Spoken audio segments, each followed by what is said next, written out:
Greetings, everyone. This is Michael Nagler from the Meta Center for Nonviolence, presently located in Berkeley, California.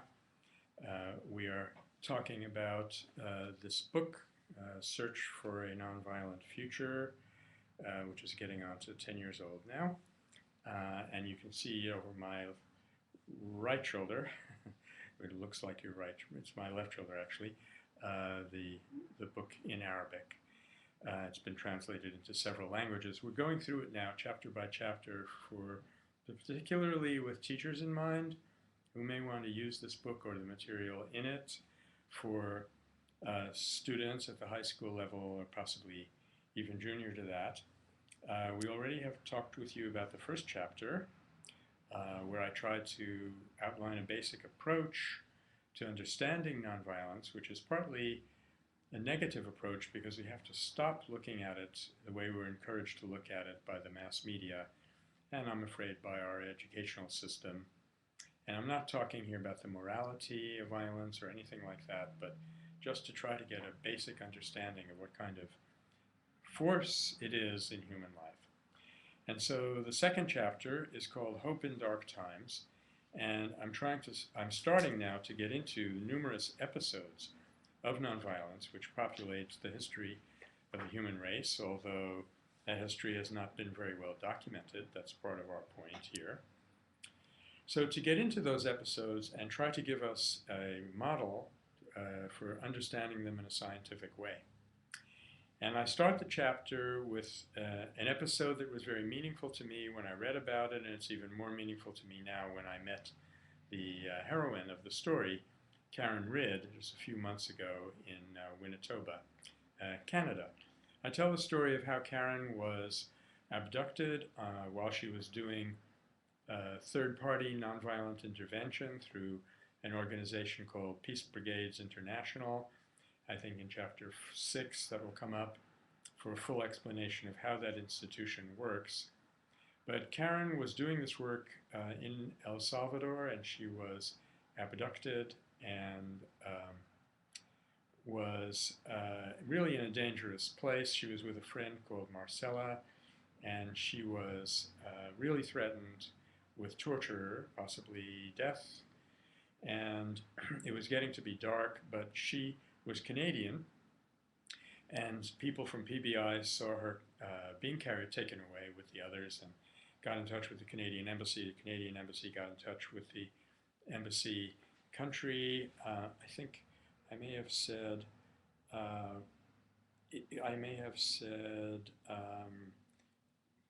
El Salvador, but they were actually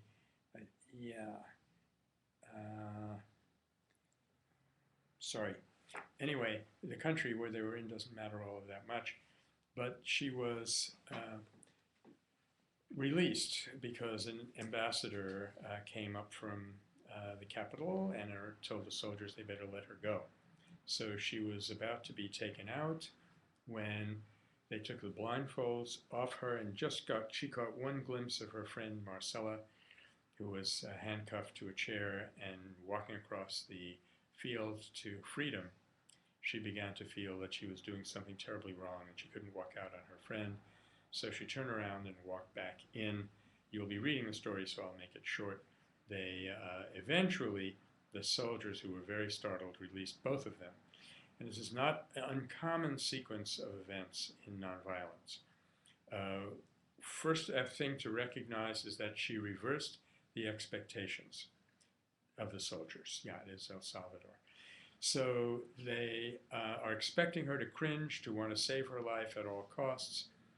Later on in the book, we'll hear about a similar episode involving a person who's now known as the Saint of Auschwitz, Maximilian Kolbe, who instead of pleading for his life, he rendered up his life for another human being and had a shocking positive effect on the entire camp. This was no less in Auschwitz.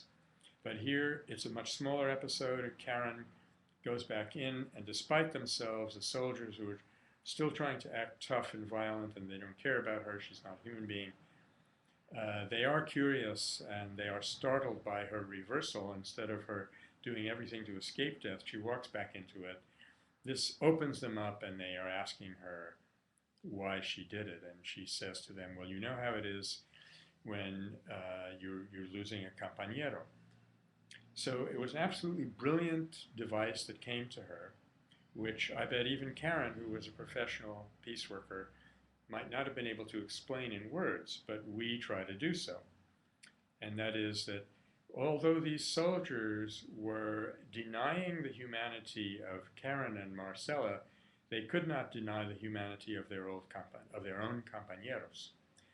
So Karen touches on that humanity and connects it with the humanity of herself and Marcella. In other words, I feel the same way about Marcella that you feel about your compañeros.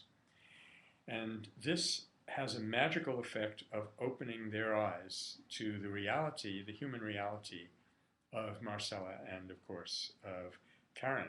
And the happy ending of the story is both of them are released and they walk out together with night falling around them. So in the chapter, we use this story as illustrative material to apply an analytical model. And there are several that might work. But the model that I use is the threefold model of Kenneth Boulding called the Three Faces of Power. And more than one person who's read this book has told me that just getting exposure to that model and how to use it was worth the price of the book. Be that as it may, Boulding proposes that there are three ways that human beings can have a kind of power over or with, it's an important distinction, over or with another human being. And the first two are well known, the third is almost unknown. And yet it's the third that's really much more important. The first two he calls threat power, you know, give me what I want, or I'll give you something you don't want, do something to you you don't want. The second is called exchange power, give me something I want, I'll give you something you want. And you could say that the first is power over another person through the use of threat. The second is more or less neutral, although it could be abused. And the third kind of power, which is the kind that we really need, the kind we really need to know about, and the kind on which we can build a nonviolent future, he calls integrative power. And integrative power, you say to another person who may be threatening you, maybe demanding something of you, you say to them, no matter what you're trying to get me to do or say, I'm going to be authentic. And in so being, I will awaken the authenticity in you. And in so doing, we are going to get closer. So that it appeals to the innate desire for closeness, for integration, which exists in every person, even though they've been trained and conditioned not to be aware of it. So this is what a nonviolent actor is doing. A nonviolent actor, he or she, is awakening an innate awareness in a person, which the person may not him or herself be aware of, and which helps to get them to see more clearly the connectedness between themselves and the intended victim, so that they voluntarily desist from the violence. I very recently heard another episode of this kind where a well-known civil rights activist, C.T. Vivian, African-American, very distinguished person, we met him in Stanford about 2 years ago. He was at a party of people going to integrate a beach in Biloxi, Mississippi, and they were blocked by a group of policemen. They didn't stop, so the policeman charges up to this person, who I think may have been C.T. Vivian himself, and hits him over the head with his billy club very hard. Vivian fell to the ground, came to his senses, got back up, and looked the policeman in the eye and said, I still love you, and proceeded to start walking again. The policeman hit him again. He fell down and gets up, this time bleeding rather profusely, and he still walks up to that policeman, looks him right in the eye, and says, I still love you no matter what you're doing. At this point, the policeman picked up his baton, but he could not bring it down. And he put it away, and he turned on his heel and walked away. And some people said that he was crying. You'll read about a very similar episode that took place in Birmingham in a later chapter of this book. But the integrative model helps to explain this very well. And other things that you'll encounter in this chapter are the three lenses through which people tend to look at violence. One is what we call the moral lens, where you say violence is a sin, it's wicked, God is going to punish us for it. The second is what I call the medical lens, where you say violence is a kind of illness, which I think is much closer to the truth.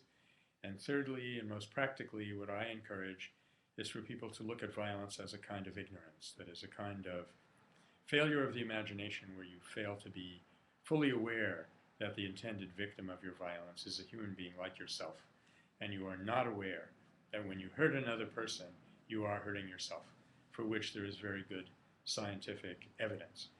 Now, the great benefit of this third model is it takes violence and nonviolence out of the moral sphere. And that's very important because, for one thing, as long as it's in the moral sphere, people don't really have clear moral guidelines today. So they don't know what to do with it. If you tell them violence is immoral, they may tell you, no, it's not. I need it to defend my country, therefore it's the highest moral calling.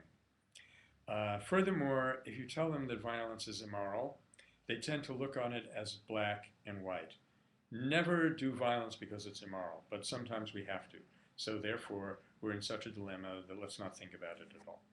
So it's quite important to get our students to look upon violence as a scientific phenomenon and on nonviolence as a scientific phenomenon with grades and degrees, not as a black and white phenomenon that's in the field of morality. In fact, today I tend to look at nonviolence as my definition of it is the conversion of a negative drive into a creative force is what happens to us when we act out with nonviolence.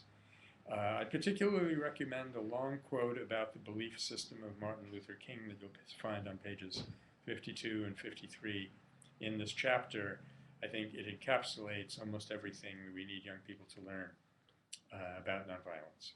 So this is a key chapter. You come out of it with a better definition of what the terms mean and how to use them.